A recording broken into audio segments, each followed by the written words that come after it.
శ్రీభగవానువాచ కుతస్త్వాకష్మలమిదం విషమే సముపస్థితం అనార్యజుష్టమస్వర్గ్యం అకీర్తికరమర్జున.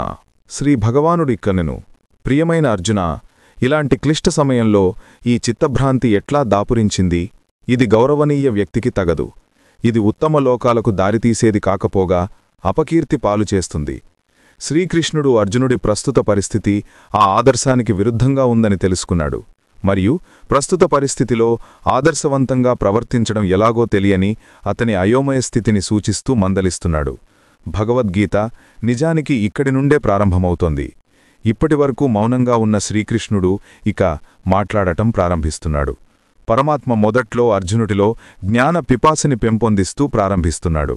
దీనికోసం అతని అయోమయ పరిస్థితి అగౌరవమైనదని, ధార్మికుడైన వాడికి తగదని చెప్తున్నాడు.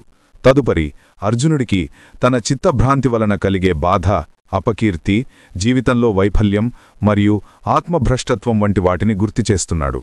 శ్రీకృష్ణుడు అర్జునుడిని ఓదార్చకుండా అతన్ని తన ప్రస్తుత పరిస్థితిపై అసౌకర్యముగా భావింపచేస్తున్నాడు.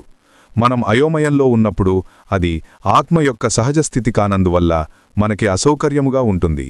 అలాంటి వ్యాకులత సరైన దారిలో పెట్టబడితే వైదిక జ్ఞాన సముపార్జనకి ఒక శక్తివంతమైన ప్రేరణగా ఉపయోగపడుతుంది. తనకున్న సందేహానికి సరైన సమాధానం దొరికితే వ్యక్తి మునుపటి కన్నా లోతైన అవగాహన తెచ్చుకుంటాడు.